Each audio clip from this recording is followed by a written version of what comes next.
as witnesses were brought up, well, with this monumental goal of Yeah. the entire world is going to become a paradise, and what you do is going to save these Contributing people. to it. Yeah. Yeah. You're contributing, you're saving lives, Yeah. you're going to turn the world into a paradise. You're going to stop hunger and Yeah. earthquakes and war and all these things, and you're going to sanctify God's name. And so they make this, you're part of this purpose that's so large.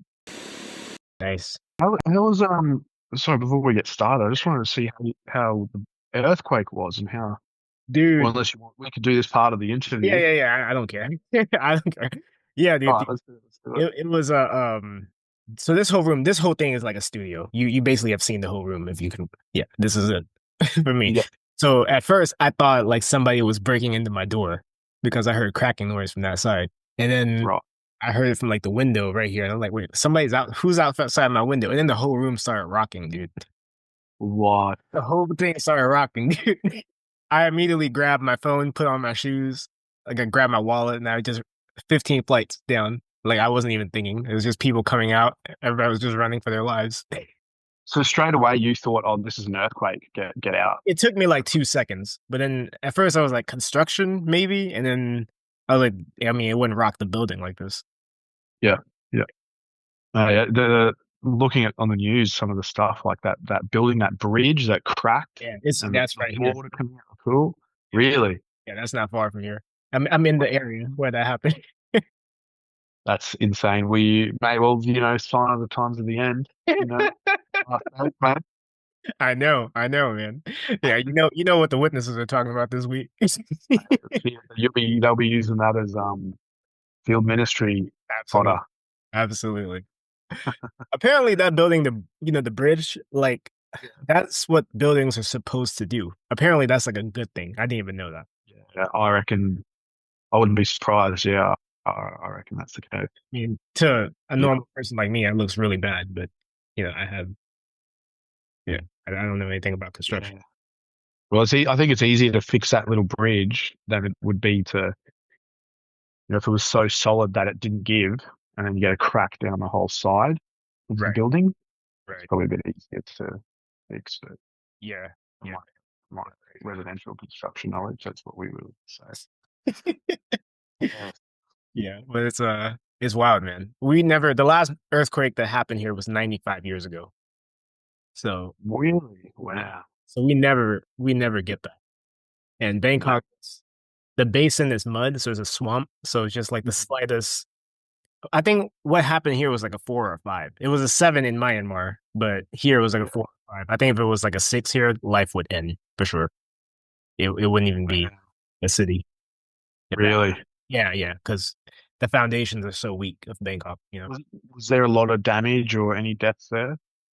A few, a few. I mean, I think one building collapsed that was under construction, so 40 people died, but Oh, that, it was still mild compared to Myanmar. It's nothing yeah, like center, but yeah. yeah. Anyway, man, how about for you? I know last time you said you had like a cyclone, right? Or you guys call it Mate, cyclone, not hurricane, right? cyclone, like hurricane, cyclone, same thing. Yeah. Yeah. Yeah, mate. Yeah, we were meant to catch up with a cyclone, which is the first cyclone in 50 years that came as far south, Really? into southeast Queensland as we had ever had.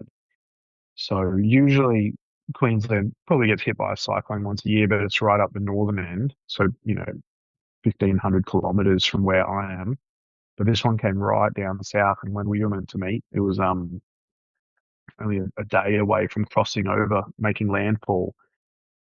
So, um, yeah, 100k an hour winds, and a lot of rain. It was the rain that was the issue because we got a meter of rain in about 2 days, I think it was. And so then that obviously overfills the dam, and then it comes down the mountains and spreads out into the canals. So I had a meter and a half maybe until I would have been underwater. Mm. A lot of places went underwater, but the real thing is mainly it did die a bit when it made landfall, so it was getting weaker as it came into land. But the main thing is loss of power. There was hundreds of thousands of people with lost power. Really? So yeah, we didn't have power for maybe 4 days. Some people didn't have power for a week. Hmm. Um, yeah. So yeah, I just didn't know, couldn't do it because I was like, I don't want to use my devices. We didn't Yeah, even have internet sure, anyway. for We sure. didn't have internet to do it, but So do you have like yeah, a emergency bag and everything for that? no, mate. No, I should have. If I was a good Jehovah's Witness, I would have had to go back and had nothing, No, that's nothing so prepared. I didn't have anything either. I was thinking about that. Like, I need to have like a the phones are the most important thing. You need like a backup bag. Yeah. It's almost a little form of rebellion. You're like, no, I'm not going to do that if that's what the witnesses are doing. Yeah, if they're having a But go bag, I'm not gonna have a go bag. yeah, so That's funny. Well, I mean, this is like part two. We just had like some. I prepared some questions like that I sent to you that we yeah, just yeah, I had talk a quick about. look. But I mean, we could just talk about if there's anything else from your story you want to share before we get into that. We can do that too. Yeah, yeah. No, we'll just, I reckon we'll use the questions as a base and Yeah, as a guideline, and then we'll just let the conversation flow from that. What did you think of the feedback of the first one? dude, everybody loved everybody loved your story. Yeah, I Yeah, was surprised, mate. Yeah, I mean, it's I don't know. I think when you live through it, you don't think about it. It's just kind of normal for you, but yeah. for anyone I, else, so yeah, I remember being in that situation. You just wanting to hear experiences, just so you know that you understand you're not the only one. yeah, because and I think I'm realizing that I'm pretty much over the whole JW thing, but like I make videos to kind of like reminisce about old times and stuff like that. Yeah, But yeah, same. Yeah, yeah, but it's because all my friend group, my girlfriend, no one understands what it's like to come from that world. So yeah, it the only thing I can compare it to is like living on Mars, and then you've met yeah, somebody who used to live on Mars like you. You guys yeah. are relate. Yeah, you can tell all war stories and whatnot.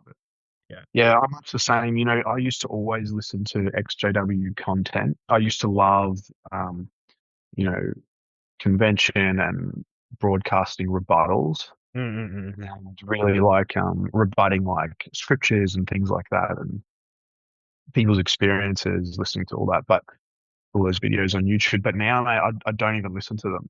Like Mm.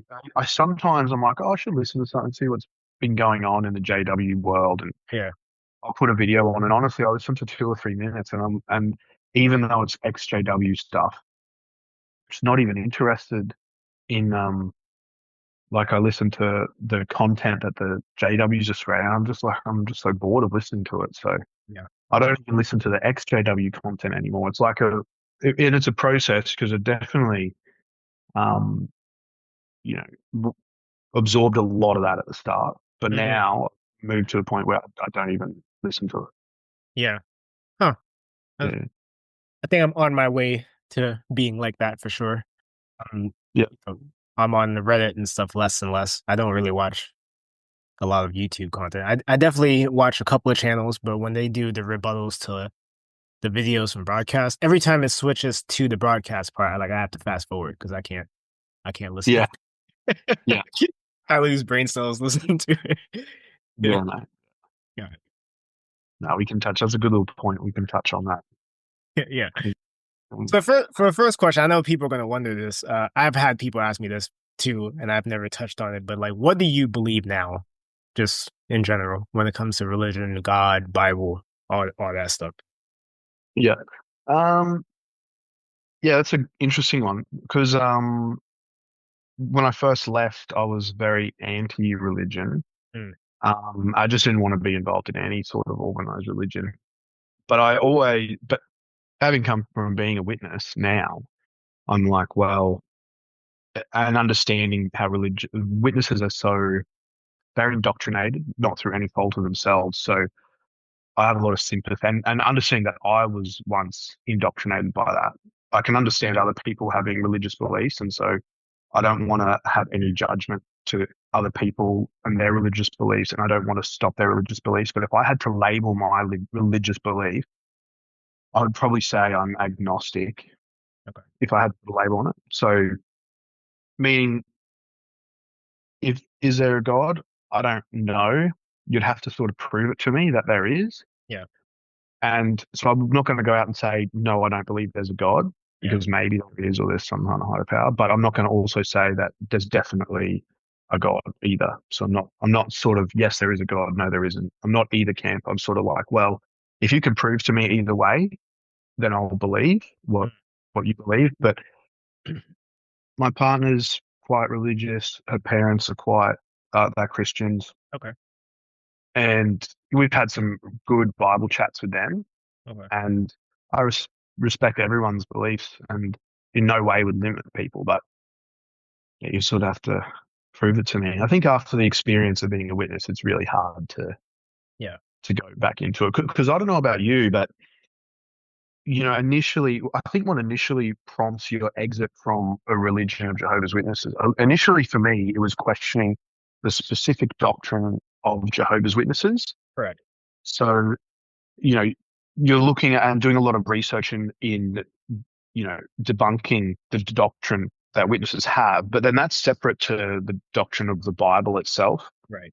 So after debunking that religion of Jehovah's Witnesses, I sort of moved into, well, looking, oh, well, could the Bible be true? And I've looked into enough of looking at the Bible and analyzing it. Like, I'm sort of the impression I don't believe that's inspired of God. Hmm. But but then there's so many crazy things in the world where you're like, how Yeah. do you explain that? So maybe there is a higher power. I don't know. So I Yeah. haven't made up my mind either way. Yeah. What about you? I'm in the same boat actually. I I'm at the stage now where I'm not interested in religion at all. Mm, If I had to put a label on it, I would say yeah, same agnostic. Um, I think it's possible that there's a higher power because there's a lot of things where I've dove into different. I haven't had much time to dive into it properly, but there's things like law of attraction, energy,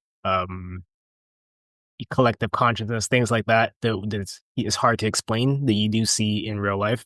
So maybe there's a higher power that's controlling all of that. But to say that, you know, in my opinion, I view like the full on Christian belief that there is a God and there's a God of the Bible and atheism to be like both extreme views where you have to mm, prove it, like yeah. you said. If you're going to say there is no God, like atheism, you have to show me that there is no God.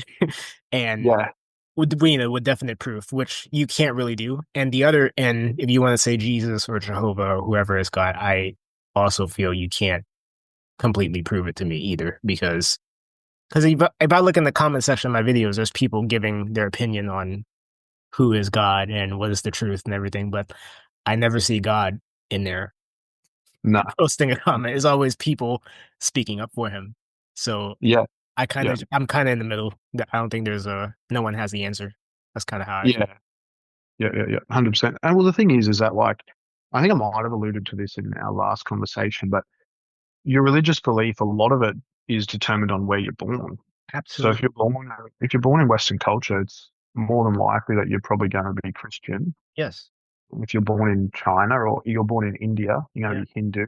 Right. Um, so for me, a God, or especially like when people put it in light of like, well, Christianity is a true religion, it's like, well, if he was a just God and he's judging us and there's an afterlife and all that, then where you're born shouldn't be, um, you know, a determining factor of whether you get salvation or not, Right. and the circumstances that you have growing up. So if it was really just, so I think that's a pretty important step. But then there's a few random accounts in the Bible that to me they don't add up. Yeah.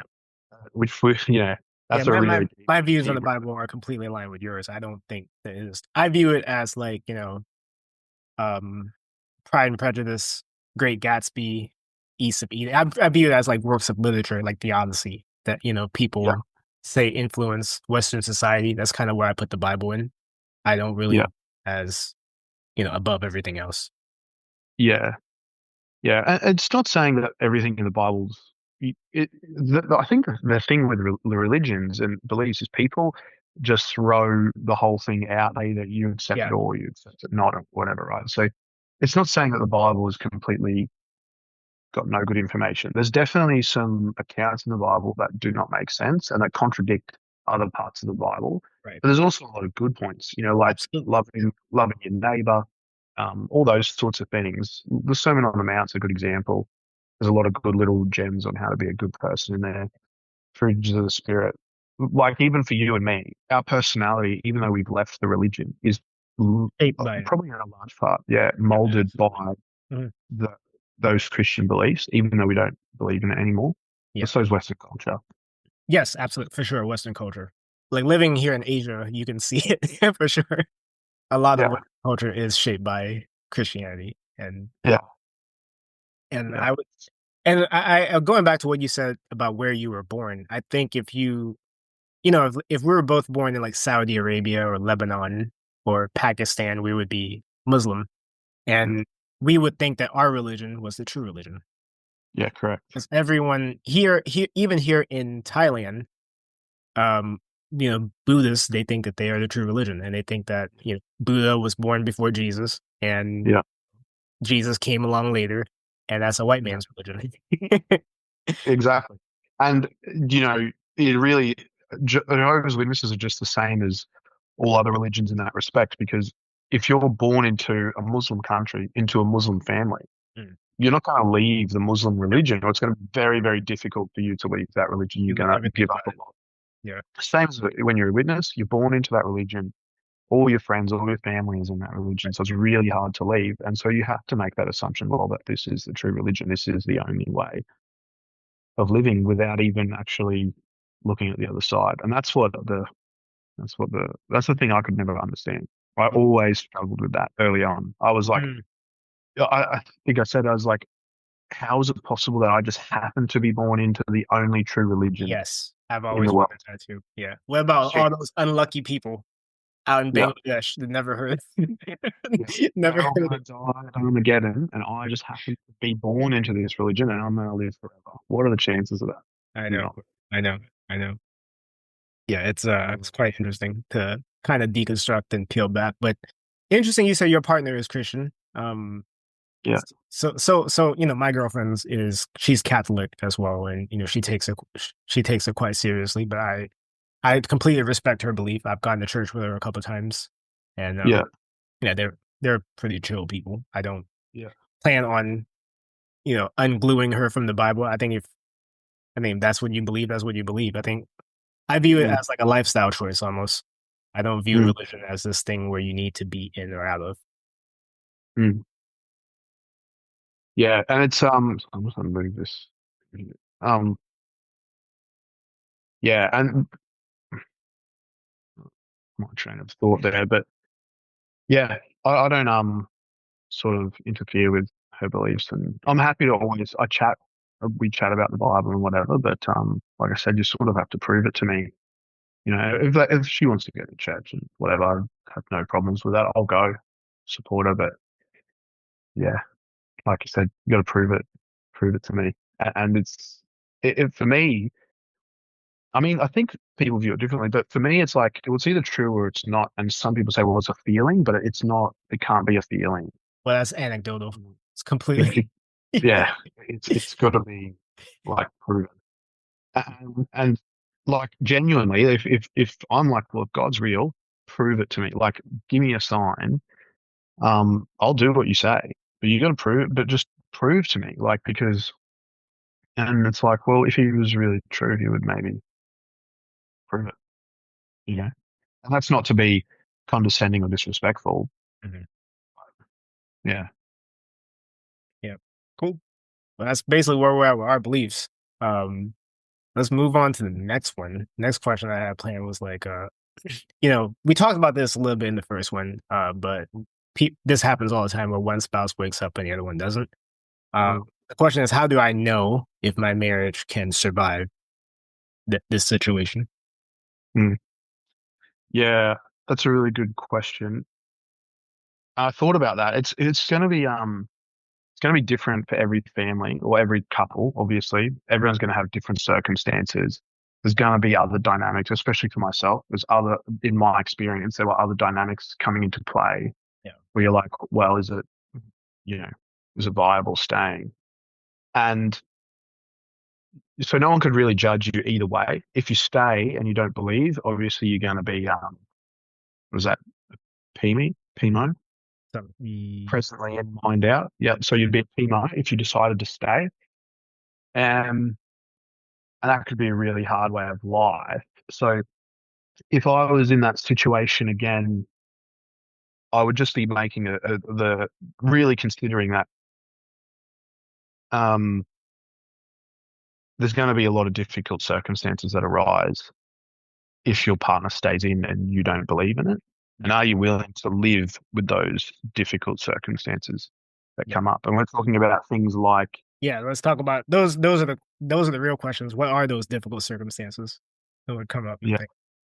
I think social circles is a big one because if you don't believe, and even if you're not disfellowshipped or inactive, for example, I don't even know. I don't think even that inactive is even a term anymore, but Oh, really? It's not. I don't know. I heard Yeah, it might have been.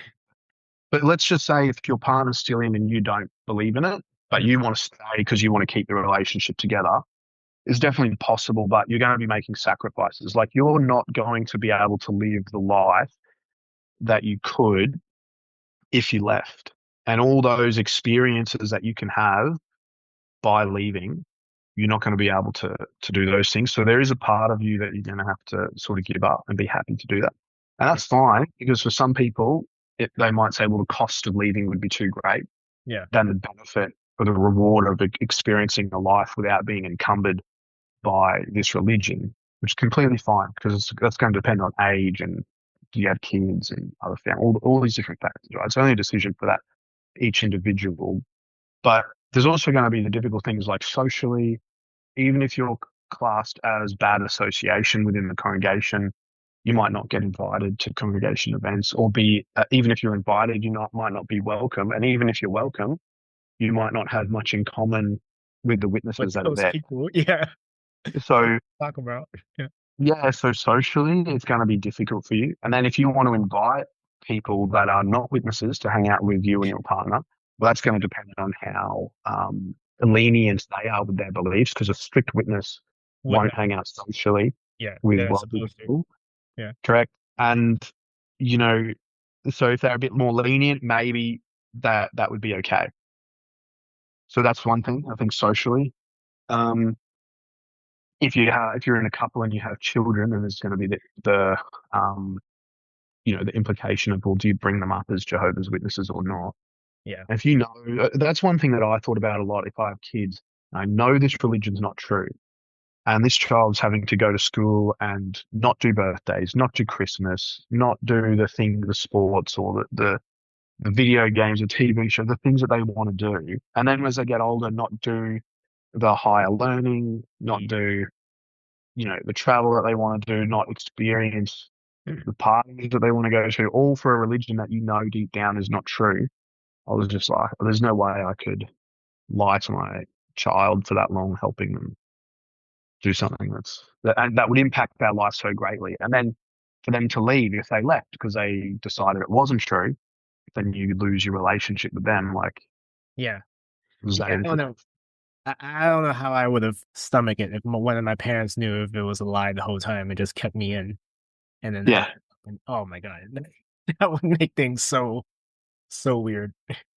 yeah, 100%. Because I mean, at least I can kind of forgive my parents knowing they thought they were doing the best for me. Yeah, yeah, yeah, yeah, exactly. That's the hard thing. So you got socially, you've got your family relations that would make it definitely something to consider. Career wise, maybe something to consider because if you want to put more into your career, which so you have to work a bit more, miss meetings, Yep. maybe work on weekends, Yeah. um, or you want to get ahead financially, that's frowned upon Yeah. within the organization. So you're going to have that battle. And it's not talked about, but the culture of the organization is that if you are a weaker partner and your spiritual partner goes to the meetings and say you're a weaker partner and you're focusing on working, getting your family ahead financially, and your partner's going to meetings, you know for certain those people in the congregation are talking about you, The and weaker they're one. saying, Yeah. exactly, they're saying he's just focusing on work, he's just focusing on and they're just putting these little thoughts, getting involved in your relationship. Yeah. Um, and it sounds like to anyone that's not a Jehovah's Witness listening to that would sound like that doesn't happen. But you go to a meeting and your partner knows she's being influenced by all these people talking badly about Yeah. their partner at home. Yeah. So you got that to consider as well. That's terrible. I don't. I can't even imagine that. And then, and the other thing you need to consider. So you've really touched on the social one, but I was just thinking, what if your partner gets into an accident and the blood issue comes up, Yeah, and it's BS. There ain't no resurrection, so you need to give them blood or they're gonna die. yeah, There's gonna be an awkward conversation after they wake up. absolutely. Yeah, absolutely. And then, then we're not even getting into things like, you know, you want to, depending on how old you are, how much do you want to party? What sort of hobbies do you want to do? Like, Yeah. what do you want to do in your spare time? Like, and is your partner going to be able to enjoy you for those things? Maybe you want to go to a firing range and fire a gun, Oh yeah. but is your partner going to want to join you in that? Or I don't know. There's so many things. It's such a pervasive religion that it's going to impact every part of your life. But like I said, no one can. The cost of leaving is also really, really high. Right. Um, you lose all your friends, all your family. Financially, costs you Yeah. a lot. So yeah, it's yeah, you just have to weigh everything up. Yep. Yeah, yeah. For Yep. for me, I was always like I mentioned previously. It's my view is there's so much life to be lived, and it would be a shame to live it in a fishbowl of Jehovah's Witness culture. Right. We're such a narrow road of living, a narrow road of experiences that you can have. You Yeah. know, No, you're absolutely right, Sarge. And the other thing you got to think about is this happens sometimes when you wake up is you kind of have to reevaluate the relationship too, because a lot of times you get together based on spirituality and Mm. you're a good match in the religion, but now are you actually attracted to the person and are you guys actually a good match in Yeah, in real life, absolutely. which is something you 100 never thought about before. Because exactly. before it was just like this is going to be my partner that I serve Jehovah with in Yeah. this religion. Well, it's funny that because, when the religion, all the articles that they put out about being looking for a marriage mate is like, that their main priority is, are they a spiritual person? Yeah, which means So how loyal are they to the religion in exactly, translation? 100%. So your relationship, when you're indoctrinated, your relationship is based on how loyal this person is to the organization. And when you take that organization out of it because you know it's not true, Right. it really leaves the basis of why you got that person with that person in shattered. Yeah. And yeah, you're reassessing, wow, is this person actually aligned with my Who I lifestyle, Yeah. who I am, what's important to me? Right. Um, yeah. So yeah, that's a big one. Big one. In my experience, I was always into exercising and training, going to the gym, that sort of thing. My ex-wife was not really into that Mm. sort of thing. Yep. And so I was always doing that by myself, and that always became a little bit of a sticking point in our relationship Dude, that's the because same with me. Yeah. yeah, Yeah. I you're love just spending time away, right? Like, Yeah. Yeah. um, yeah, and so you take the religion away, and it's like, well, okay, well, you don't have these other things in common with me, Right. so yeah, definitely, that's a big one too. Yeah. Yeah. It's a lot to consider for sure. And Yeah, it's one of those things where only you can answer that. No one can answer that for you. yeah, yeah, 100%. Because there's people that wake up as well when they're older, Mhm. um, and they're like the cost of leaving when you're a lot older. And you might have children, maybe even Yeah. adult children. It becomes much higher. So yeah, that's why only each individual can answer that. Yeah. It's true. Mm. True that. True that. All right. for our next one is how do I start dating? I've gotten people ask me this one too. How do I start dating again if I leave Jehovah's Witness or after I left my Jehovah's Witness marriage? Yeah. Well, what did you do? What did you do? I'll tell you my So, story. all right, cool. So for me, I just basically did dating apps. I've never Yeah. even downloaded them before. Yeah. Yeah, so there's a few out there you can try. Yeah. And I mean the experiences are they're mixed. I don't think they're I don't think it's I still think I don't know. Maybe I'm old fashioned, but I think the best way to meet people is to go to an event that you have something in common and then Yeah. strike a conversation that way over a dating app. I tried the Yeah. dating app for like a couple weeks and I met some people, but it's not it's I don't know what it is, but it's like the psychology of like when you get a match with somebody, you keep swiping because you think, hey, what else is out there? And then Yeah. you never really and if you do match with somebody, it's just based on their looks. And sometimes Yeah. you meet them, and after 5 seconds of meeting them, like, okay, we have nothing. This is not Yeah. this is not anyone I want to spend time around. So Yeah. for me, the way I met my girl was there's this. I don't know if you guys have it in Australia, but there's an app called Time Left. Have you heard of it? Nah, never heard of Okay. it. No. All right, y'all. This is cool. All right, there's an app called Time Left, where you get on there, you take a personality test, right? And then Yeah. Right. they match you up with four other people. So it's not a dating app. It's a way to just meet people who are like minded. So you Yeah. guys are matched on personality types and hobbies, whatever. You get the results on your test, Yeah. and Right. then you just meet up for dinner. They assign you a place. You don't know who's going to be there. You find out the location like the day of, and then the whole point is you get there and you have to talk because you've never met each other before. What? Yeah, it's I did cool, man. not It's know cool. this exists. That's Yeah, that's really cool. it's awesome. It's called Time Left, and I did it once, and that I met her there, and yeah, we went on a few dates afterwards, and yeah, and now we're a thing. So Yeah. Wow. yeah, That's cool. That's a really cool app. I'll have yeah, to see if that thing and try it. yeah. So it's Is not that a dating app. So that's the one thing they do say on there. So don't go in there expecting to find a partner, but like no? it's a good So way to just find friends and meet people. so yeah, it's just general, like all people. Yeah, just all people. Wow. Yeah, Yeah. and Interesting. surprisingly, the people I matched with, they were pretty awesome. Like we had a lot in common. Um, Similar personality types, similar hobbies. And yeah, it's cool. Like everybody that I match with like to read, listen to podcasts. They're kind of introverted like me, and Yeah. yeah, it's cool. It's cool. You should try it. Yeah.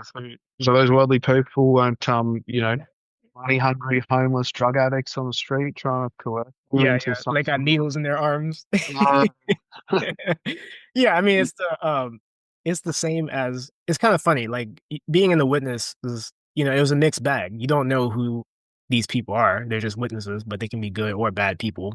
And yeah. in the world, it's the same. You get Yeah. this mixed bag. There's so many good people that are in the world that are beautiful people. Oh, dude, seriously, Like yeah, it's such a silly silly it's concept. just a fear tactic to It stop is. people. Yeah, It it is because creates an us and them culture and yeah.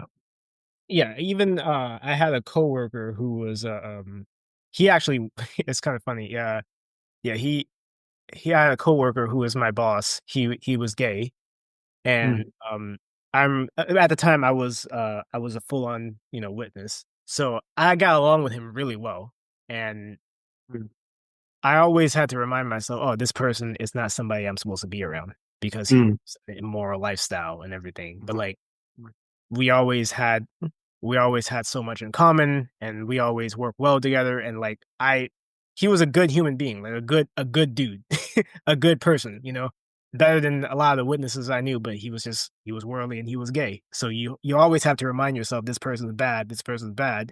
And now thinking about it now, he was a good guy. He was yeah, yeah, a good person. yeah, 100%. Some of my closest friends are gay, and they're Yeah.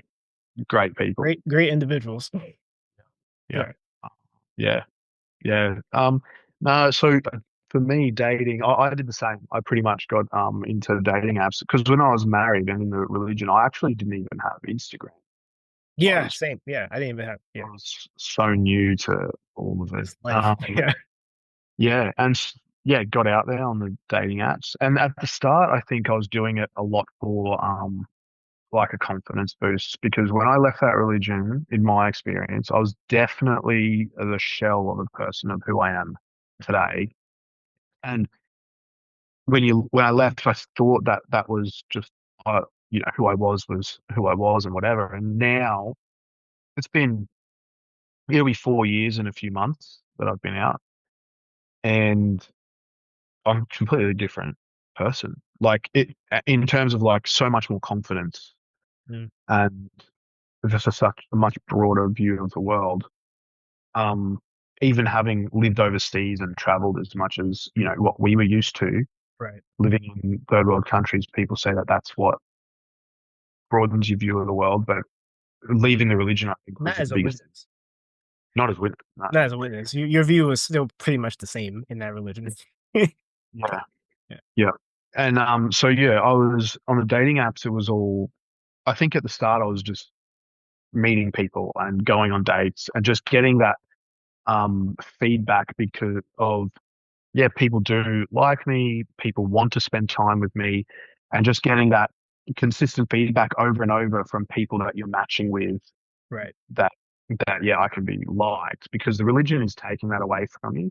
You Yeah. know, you're a sinner, you're not worthy of life because unless Jesus died for you, you need to sacrifice if you want to survive. So it's just all Yeah. putting you down, down, down. You need to be humble. You need to be, you know, and so you ended up leaving and your self confidence is just shot, even though you can't see it.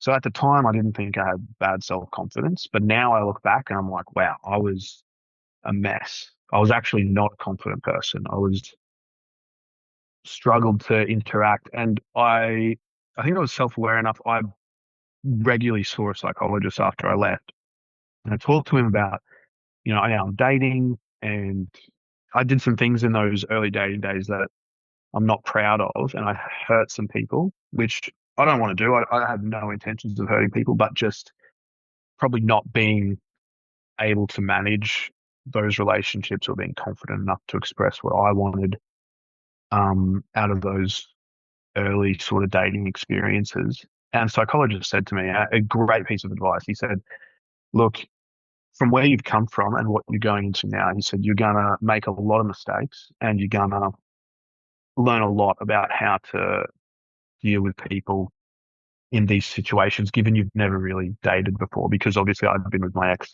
since we were Yeah, right. 17. Kids. Yeah. And dating as witnesses is so different, right? You So, it wasn't dating.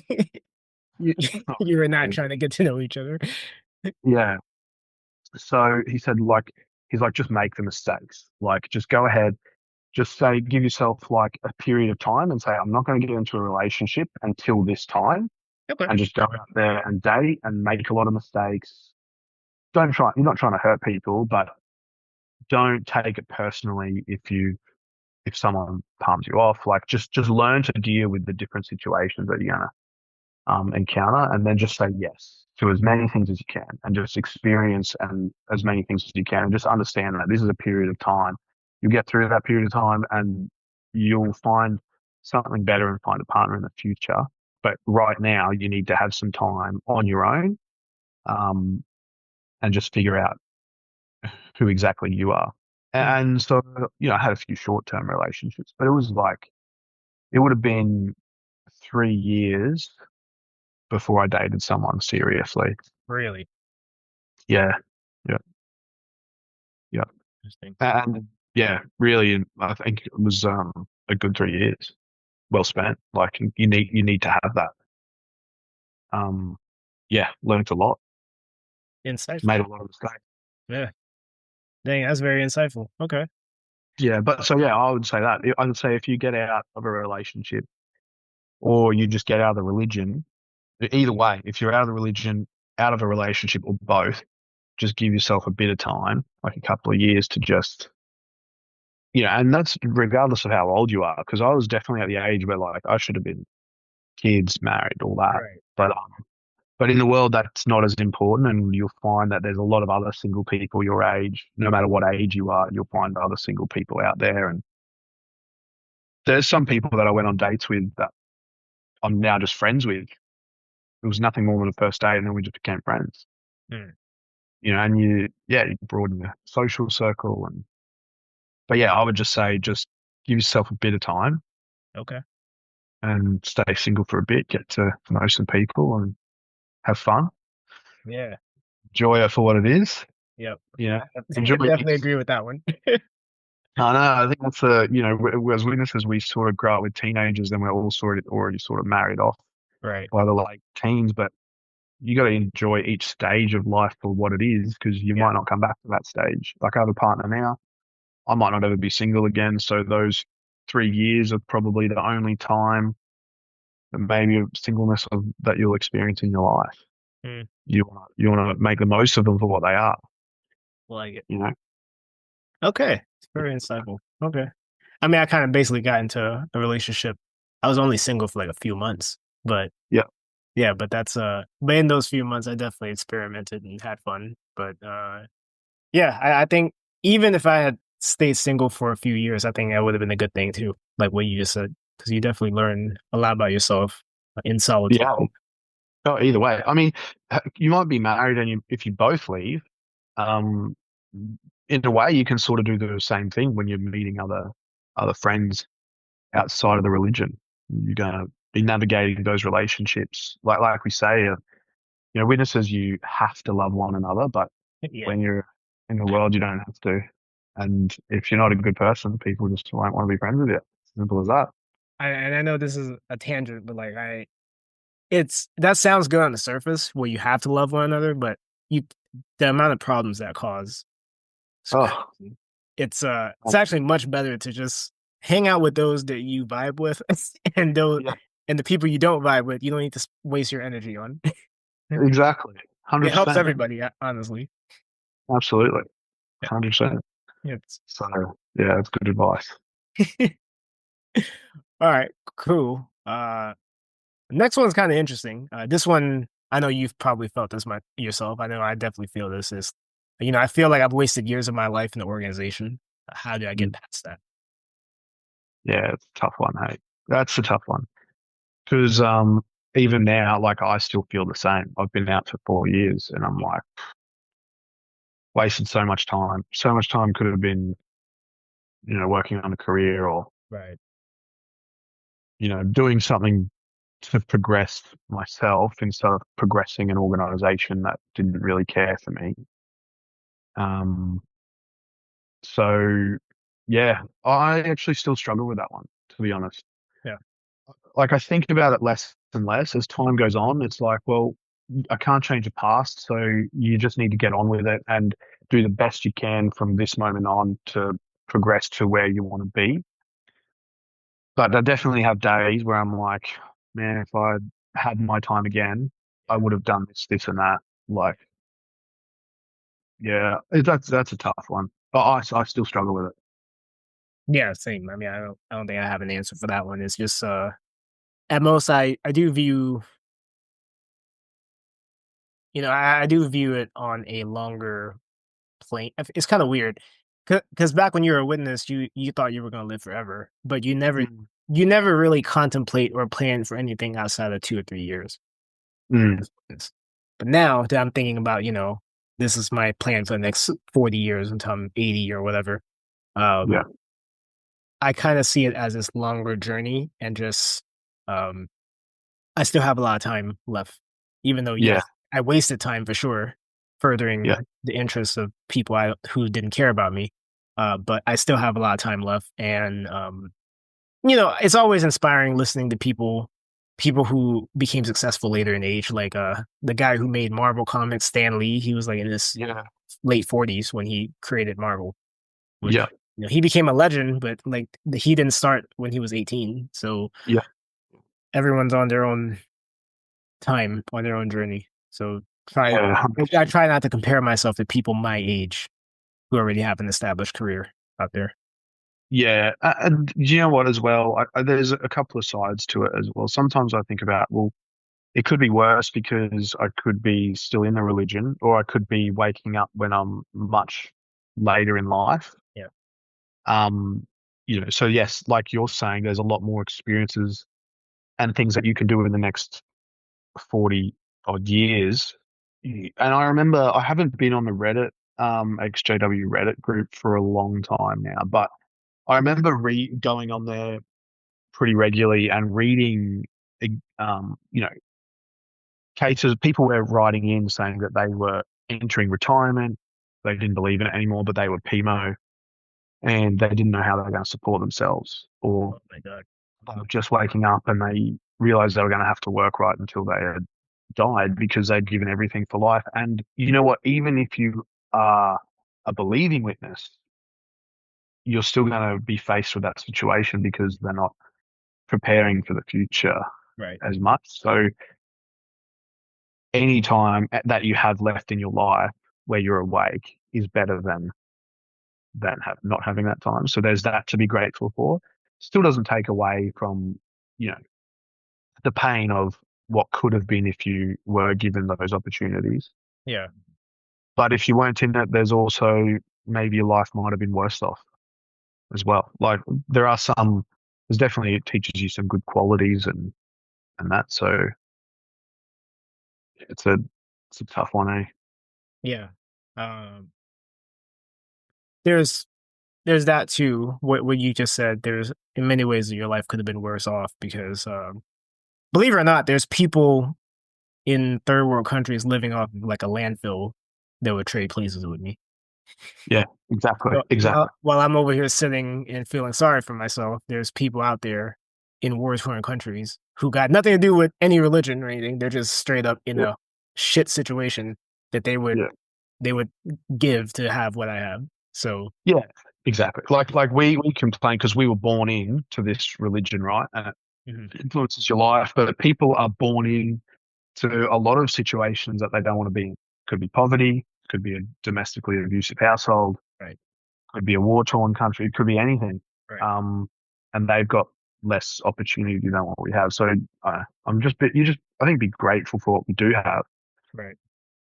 but still stings a little bit sometimes. But Of course. Yeah. it's what it is. Yeah. All right. Cool. And this one, I don't know. I'm actually wanting to get your opinion on this one because some people will message and say like, it's been years since I've left, like decades, but I still feel like aimless.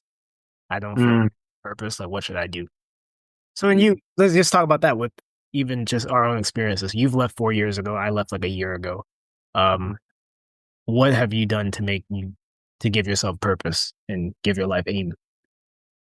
yeah, well, I think upon first leaving, I'm like, all right, well, I've got to get the basics down pat. So I focus on my career. I focus on making as good a living as I possibly can and setting myself up financially, or at least getting that machine ticking so that by the time I retire, I've got something to live on. Um, so that sort of gives you a bit of purpose, Yeah. and then finding something you enjoy. It's going to be different for everyone. So for me, I do CrossFit. I do CrossFit competitions. I like cycling, so I might do some bike racing. Um, so that's mostly it. But I think taking it easy and not being too hard on yourself straight off the bat, because Yeah. it's so traumatic when you leave that religion, especially in the way that I left. You lose everyone overnight Right. because I'm just fellowship. So um, you're just giving yourself a little bit of grace to be like, hey, like I'm just gonna, because they got you on that treadmill in that religion Yeah. constantly, right? So for the first time in your life, you can get off that treadmill and just breathe for a second and say, all right, well, what do I actually want to do? Yeah. I'm not being told what I have to do. I'm not being told what my purpose is. Like, what do I want to do? And instead of just picking something just for the sake of it, just breathe for a second. Be like, all right, like, and try different things. I like that. Yep, I'll do that. I don't like this. I won't do that. And I think the purpose will come to you. I think. Hmm. Yeah. You know, some people start businesses because that gives them drive. Some people have a family. Um, some people travel. I think it's going to be different for everyone, but Yeah, I think you're let right. it, let it, let it come to you a little bit, I think. Yeah, I think for me, like I'm getting obviously working really hard in my career now. Like that's what I'm pouring most of my energy into. Yeah, same. And then I was able to get to the point where I'm like, right, well now I'm gonna focus on I bought a little house, and I'm like, right, I'll focus on renovating that. I'll focus on, you know, my CrossFit. Right. Yeah. What about you? What are you it's giving you purpose? Same. I think you're right. I think it's gonna look different for everybody. For me, it's just pouring into just work. I'm doing, I have my main sales job. I do a couple of other side sales gig on the side. I'm I'm trying to use my time to, because I never went to university or anything, so I'm Mm. trying to be a certified nutritionist because that is what I'm passionate about. Like I love Yeah, health and study. fitness. Yeah, Yeah. I like working out, so I'm studying that as well right now to be a certified personal trainer, and I'm gonna do some of that online. Yeah. Um, and besides that, I mean, I try to just learn and read as much as I can. I feel like that growth part was missing for me in my life. To me, that gives me purpose. Because Yeah. it's kind of weird, but in the religion, this is like after this is just me reflecting on it, but in the religion, they kind of make you attach yourself to this large goal of saving the world. Mm. You don't Yeah. really focus on yourself at all. Yeah. Yeah. Uh, it's just your own health, wellness, um, something like going to the skin clinic. You don't think about that stuff because everything is all put towards this life-saving work that's going to end the Yeah. world. And then once that's taken away, I feel like you can kind of feel like, okay, so what did I do now? But just honing to me, it was just coming back to like covering the basis of just my own health, wellness, Yeah. learning. And to me that gives me purpose and that makes me feel fulfilled. But I think it's gonna be Yeah. different for everybody, for sure. 100%. 100%. But it's interesting, what you say, just I think you touched on it there in that the organization is attaching you to this massive goal. And I think part of that issue is that it's that question is a little bit of indoctrination saying, well, what's your purpose? Because Mm, as witnesses were brought up, well, with this monumental goal of yeah. the entire world is going to become a paradise, and what you do is going to save these Contributing people. to it. Yeah. You're contributing, you're saving lives, Yeah. you're going to turn the world into a paradise. You're going to stop hunger and Yeah. earthquakes and war and all these things, and you're going to sanctify God's name. And so they make this, you're part of this purpose that's so large that nothing you do as in your own life, in your personal life, when you step away from that, is going to compare to what they're saying that goal is. Yeah. So when you say, "Oh, my goal is going to be my career or my health, or I'm going to study, I'm going to train, go to the gym," these seem like, well, that's not really. They Yeah. seem stupid. Like that's not really purpose compared to what they were promising as purpose. Right. You have to remember what they were promising as purpose isn't true, and it's not real. Yeah. So it's just to quote them, it's striving after the wind, and Yeah. You're so right. it's not that purpose of building a nice family, having a career, training towards a certain physical goal, or Mm, hmm. writing a book or studying or something. It's not like that. That purpose isn't important or enough to give you purpose. It's that in comparison, it feels like it's not as That's grandiose a good as point. Yeah. what they were promising. And Yeah. you just have to keep that in mind. Yeah. Like, Nothing will ever be as grandiose as like you being this part exactly. of this superhero team trying to save the world. That's what they sold it as. But yeah, Exactly. And when you're born into that, and most people are born into that, you are groomed from being an infant that that is your main objective in life. So when you take that away, you feel like, well, nothing else matters. yeah, But that's just not the case. And it probably takes a little bit of time to come around to that. I'm still like yeah, coming around to that yeah. point, I think. when we put it like that, like what's the purpose? And I look at my life, I'm like, oh man, like a career, like going to the gym every day, like is that really like enough to be like motivating? But yeah, when you can, so it probably takes a bit of time to get that And sort of releasing, recalibrate. yes, and releasing the judgment too, because I remember going door to door, man, and just asking people about like you ask people like what you think is going to make the world a better place, and then it's just like, oh, I take care of myself, my family, and as long as I'm not hurting anybody, I think what I'm doing is fine. That's usually the response we get here in Yeah, Thailand. And then I used to be so judgmental of those people, like, oh, well, you're not doing anything to better society. You only just care about yourself. And yeah. I remember when I was leaving, like one of the last conversations I had with like an elder, he asked me like, what am I gonna do now? I'm just like, well, I'm just gonna learn, focus on my career. Some of the things that we just said, and Mm, I'm just like, this is just my journey. And he's like, and I remember his question being like super judgmental. He was, so what's the destination? yeah, Because they assume they basically insinuating, well, you're gonna die one day, so you're not gonna live yeah, forever if you don't become a witness. And yeah. I was just remember thinking to myself in that moment, well, I mean, you don't know the destination either, because Right. you don't even know Yeah, if Armageddon is coming or if it's real or you're in the last day. You have no idea.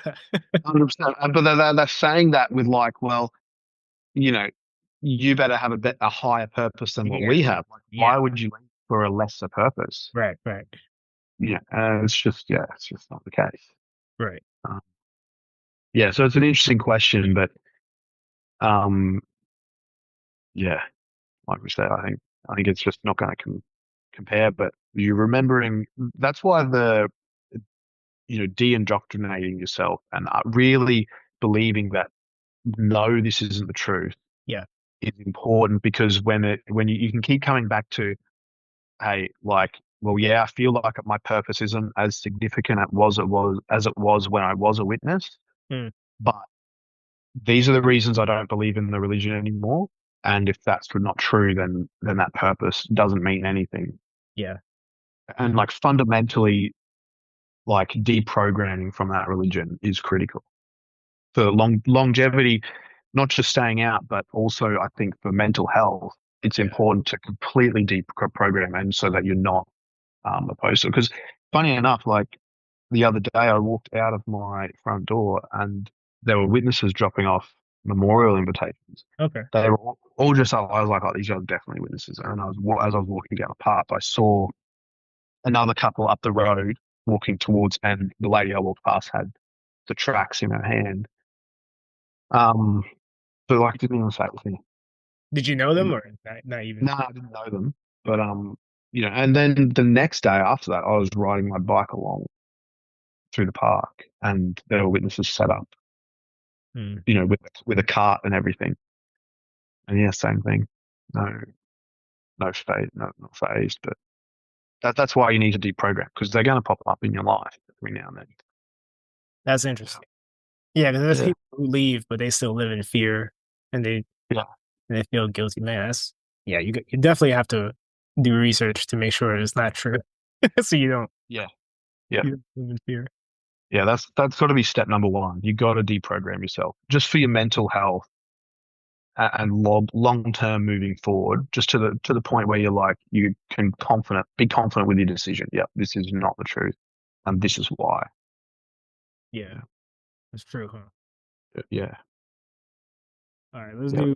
I don't know how much time you got left, but we'll just do one more. I don't know, because we're running almost an hour, but yeah. No worries. yeah. So let's do this next one. It says, "How do I deal with the fear of death after leaving?" This is quite interesting because I've never. I'll just say this first because normal people, you understand what death is growing up as a kid, Mm, like at hmm 12, 13, you understand what that is, you process it. But for me, I never processed it. I just thought I was gonna live forever. Never ever Yeah, thought about life ever ending. And then one of the hardest things was realizing, oh, there is a time limit on this thing. Uh, yeah, so well, how's it been for you?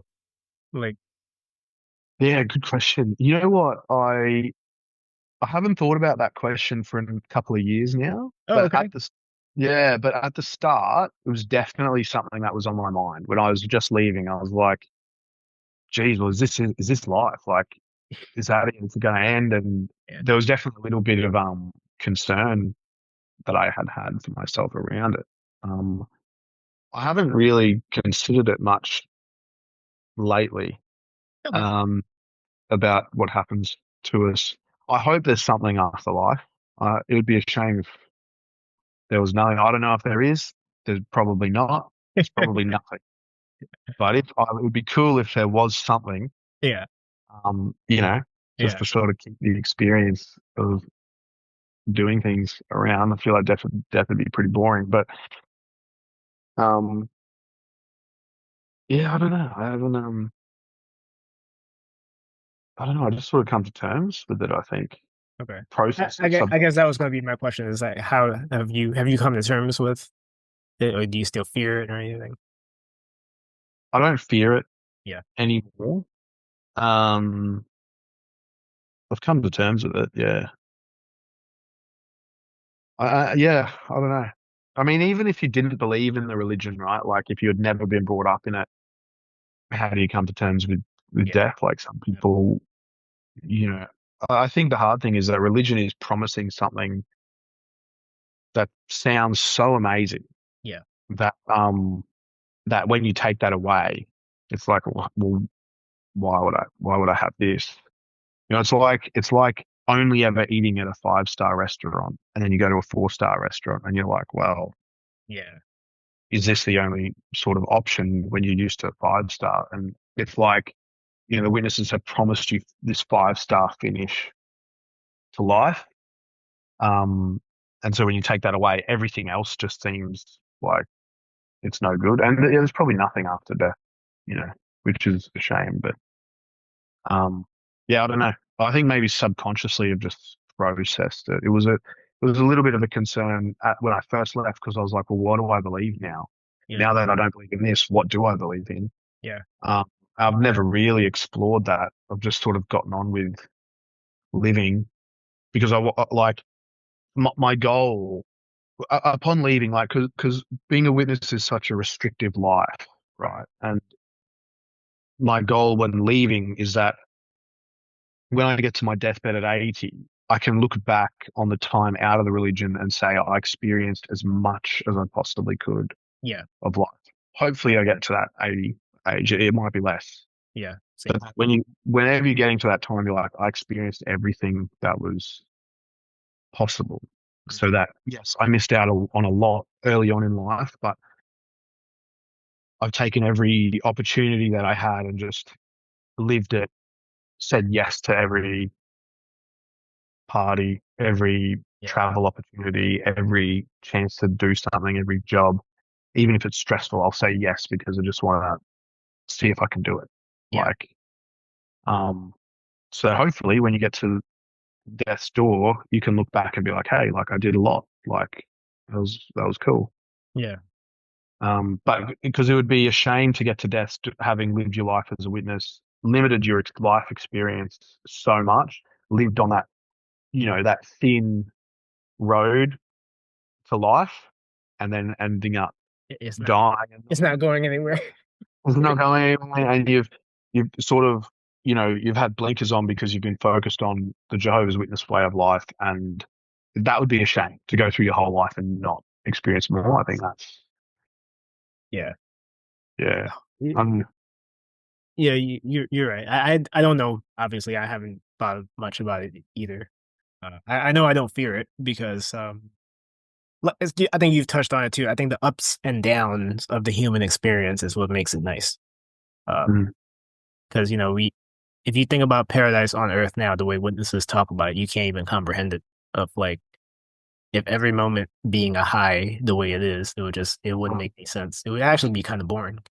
Like yeah, I've always had this conversation even with friends back when I was a witness. What would we read? What would we watch? Because every movie or every story you read, there's a plot, right? Good things happen, bad things happen. That's what makes it yeah, interesting. Like yeah, if it was just this picture perfect story from start to finish, it's like, why am I watching this movie? It's kind of boring. yeah. Well, probably, in most movies, it's all about overcoming a Yeah, really difficult challenge, whether that be a bad guy or a yeah, situation or right. whatever.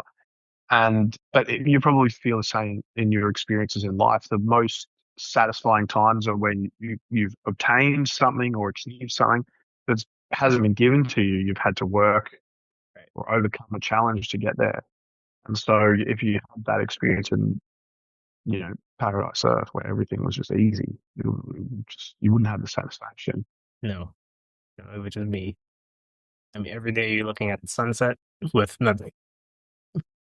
Cocktails on the beach. Yeah. What makes cocktails on the beach so nice is that you've had to work really hard to get there. Yeah, I know. Yeah. That would be so wild. But yeah, death, mate. I don't know. That's a tough one. I don't have an answer for that. I mean, how I view it. Okay. Yeah, Fingers crossed. There's some sort of something happening after. yeah, and yeah, if something happens after, it's cool. And if nothing happens after, then that's good too, because any mistakes you make in this life won't matter. So Yeah. you just either way, it's fine. Don't overthink of it. That's kind of how I Yeah. see it. Yeah. Yeah, yeah. Exactly. That's cool, man. So I think we're coming up on an hour. I didn't want to take up your whole evening. I know you probably got other things going on, but That's all good. um, do you want to do one more, or you think was this Yeah. Yeah. Let's do one more. Yeah. okay? Let's do What do the we got? last one. Like, this one's kind of interesting. What's you think is the biggest mistake ex-witnesses make after leaving? This one's an interesting question. Hmm. Biggest mistake after leaving. Um, I think probably just maybe like putting too much pressure on yourself Hmm. to sort of move on, or not forgiving yourself for because you can torment yourself a little bit. You don't forgive yourself for the situation that you were in, or Hmm. you should have left earlier, Yeah. or all these sorts of things. So you can look back and have a lot of regret, or you can judge the situation that you're in more harshly, but you're not considering, well, where were you back when you were in, so it's put you on this trajectory to where you are now, and so we can maybe judge ourselves a bit harshly. Hmm. um and then so you're sort of not giving yourself that grace period to recalibrate. I think definitely investing in a psychologist is worth every penny. Okay. Just to like, it might not need to be ongoing, but just to be like, hey, this was my situation, and you just want to get that out to someone. But like we say, even when you see a psychologist, it's not necessarily going to help, because it helps, but it's not necessarily going to be all the things you're seeking, because they're not going to understand the experience of being a witness. Right. So you connecting with ex-witnesses is huge. Hmm. Like, it helps so much because you can really express how you're feeling. Yeah. They understand the language, they understand the culture, the nuances of that religion, what being in it, the cost of leaving. They get all that. It's really hard to articulate or explain that to someone if you haven't been in it. So if you could find groups, you know, of other ex-witnesses and communicate with them, that would be huge. Yeah. Um, I think the other, you know what? No, you know what the biggest mistake would be is not truly debunking it to yourself. Hmm. Like, you leave and you think, yep, this isn't the religion, but deep down you have doubts that maybe this is true. Oh yeah. You haven't done enough like research into really looking at it. You need to truly debunk it Yeah. within yourself so that you have no doubt whatsoever in your mind that this religion is not true. I think that now that I think about it, that's probably the biggest mistake, Yeah. because if you don't truly debunk it to yourself, you're just going to be in this cycle of, well, Yeah. maybe it's true. Maybe I should go back to meetings. Oh no, it's not Oh true. So I'm going to leave. But now I'm a bad association. All my witness friends are leaving me, but I yeah. don't have friends. Now maybe it's true. Now I feel guilty. and you just get on Yeah.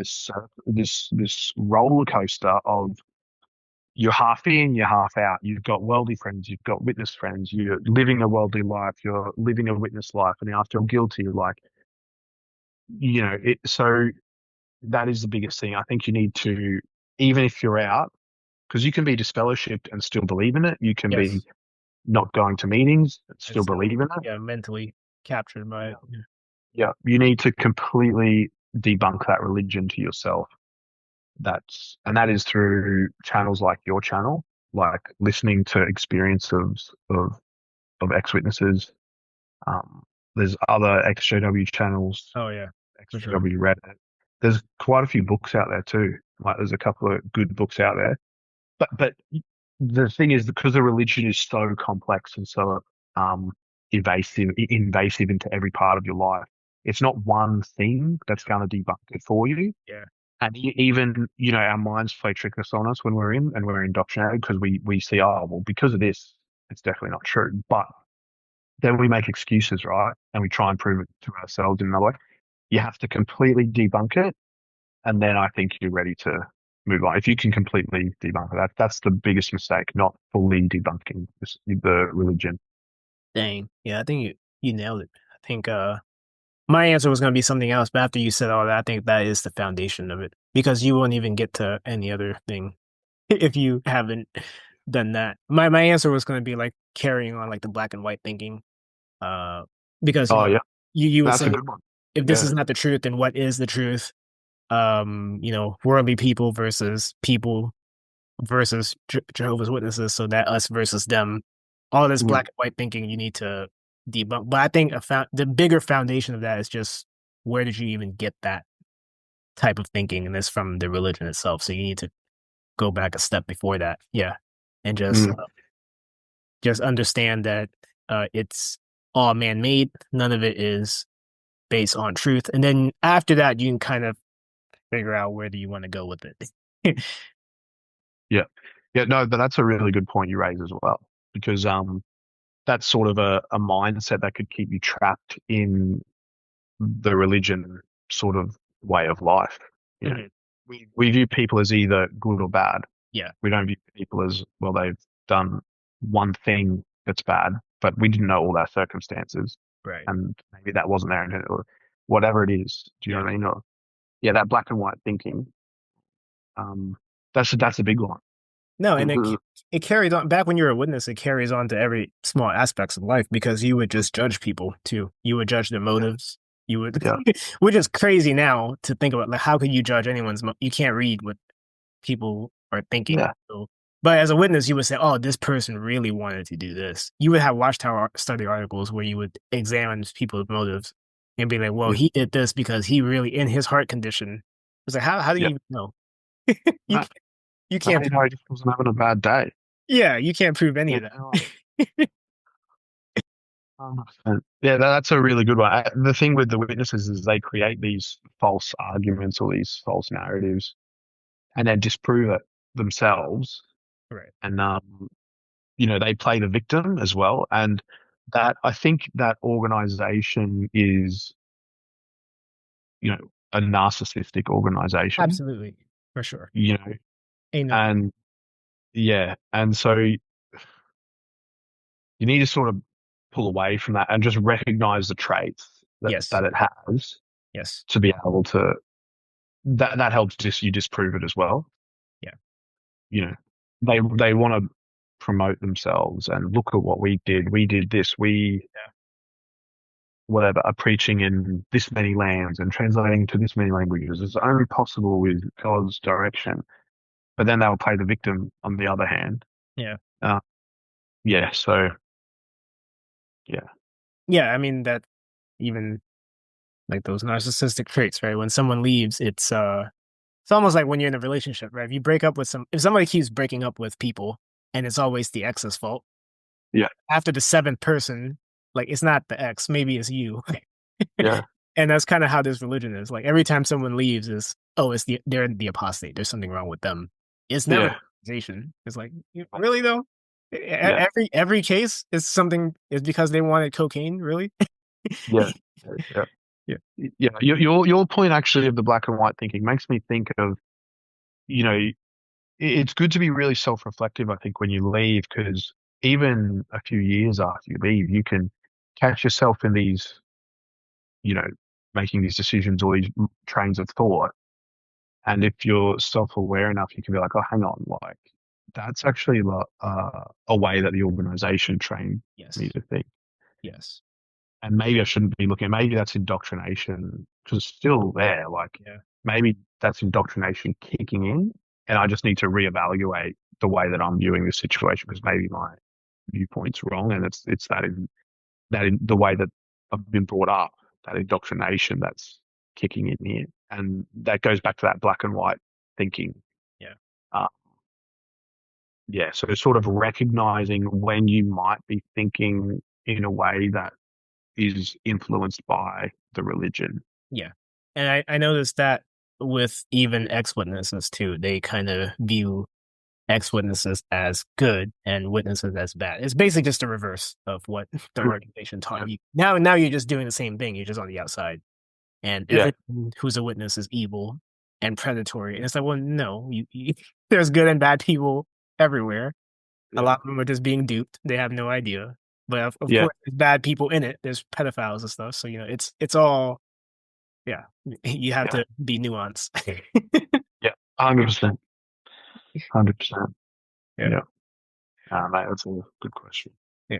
But dude, thank you so much for spending time as always, Sarge. I mean, Nah, my uh, my pleasure. I enjoy it. I yeah, mean, same, it's good. same. Yeah, it's a nice little brain exercise for me to get these things. Yeah, and it's good just talking to someone that understands what a previous life was like. It's hard to explain that. Hard to there is a certain thing with even connecting with ex-witnesses. Yeah, Um, you sort of have this kinship, don't you? Like this kinship that a shared experience. You yeah, might never meet them, yeah, but they understand the culture, and you're gonna, you're probably at some point both in this religion, and you go off and you live your separate lives. They go exactly. ways, but yeah, it's a life experience. Yeah, It's always a pleasure. yeah, same, man, same. Well, anyway, thank you for your time, bro. Let me know when you come to Thailand, and I'll let you know when I go to Gold Coast for sure. We'll definitely link up. Absolutely, mate. Sounds All good. right, all right. See you, bro. See you, mate. Bye.